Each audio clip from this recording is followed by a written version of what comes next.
चोटी चुड़ैल की कहानी। एक समय की बात है। एक छोटे से गांव में एक चुड़ैल रहती थी। उसका नाम चोटी चुड़ैल था, क्योंकि उसके सिर पर एक बड़ी सी चोटी थी। वह बहुत ही खतरनाक और डरावनी थी, और गांव के लोग उससे बहुत डरते थे। चोटी चुड़ैल को बच्चों से बहुत प्यार था, लेकिन वह उन्हें बहुत ही अजीब तरीके से प्यार करती थी। वह उन्हें अपने घर में बुलाती थी और उन्हें खाने के लिए अजीब अजीब चीजें देती थी।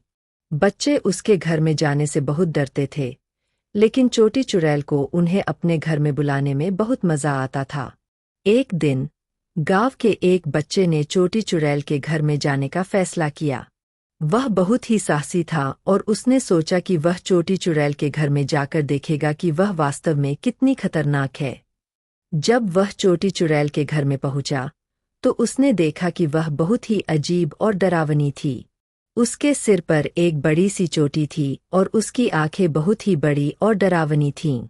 चोटी चुड़ैल ने बच्चे को देखा और उसे अपने घर में बुलाया। बच्चा उसके घर में गया और उसने देखा कि वह बहुत ही अजीब तरीके से रहती थी। उसके घर में बहुत सारे अजीब और डरावने सामान थे, और बच्चा उन्हें देखकर बहुत डर गया। बच्चा चोटी चुड़ैल के घर में कुछ देर तक रहा और फिर वह वहां से भाग गया। कुछ दिनों बाद बच्चा फिर से गांव में घूमने निकला। वह चोटी काटने वाली चुड़ैल के घर के पास से गुजर रहा था, जब उसने देखा कि चुड़ैल उसके घर के बाहर खड़ी है। चोटी काटने वाली चुड़ैल ने बच्चे को देखा और उसे अपने घर में बुलाया। बच्चा पहले तो डर गया, लेकिन फिर उसने सोचा कि वह चुड़ैल के घर में जाकर देखेगा कि वह वास्तव में कितनी खतरनाक है। बच्चा चुड़ैल के घर में गया और उसने देखा कि वह बहुत ही अजीब तरीके से रहती थी। उसके घर में बहुत सारे अजीब और डरावने सामान थे, और बच्चा उन्हें देखकर बहुत डर गया। चोटी काटने वाली चुड़ैल ने बच्चे को खाने के लिए कुछ अजीब चीजें दीं। बच्चा उन्हें खाने से डर गया, लेकिन चुड़ैल ने उसे कहा कि वह उन्हें खाने से नहीं डरना चाहिए। बच्चा चुड़ैल के घर में कुछ देर तक रहा और फिर वह वहां से भाग गया।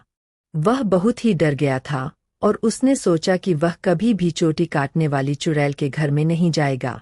लेकिन चोटी काटने वाली चुड़ैल ने बच्चे को जाते हुए देखा और उसने सोचा कि वह बहुत ही साहसी था।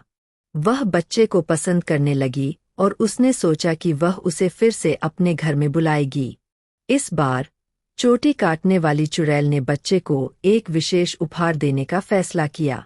वह बच्चे के पास गई और उसे एक छोटा सा बॉक्स दिया। बच्चा बॉक्स को खोला और उसने देखा कि उसमें एक छोटा सा चाकू था। चोटी काटने वाली चुड़ैल ने बच्चे से कहा कि वह उस चाकू का उपयोग अपनी चोटी काटने के लिए कर सकता है। बच्चा बहुत ही डर गया और उसने सोचा कि वह कभी भी अपनी चोटी नहीं काटेगा। बच्चा चुड़ैल के घर से भाग गया और उसने सोचा कि वह कभी भी उसके घर में नहीं जाएगा। चोटी चुड़ैल ने बच्चे को पसंद किया, लेकिन वह उसे कभी भी अपने घर में नहीं बुला सकी। अगर आपको रोमांचक और रहस्यमय कहानियां पसंद है, तो हमारे चैनल मिनी स्टोरी टेलर को अभी सब्सक्राइब करें।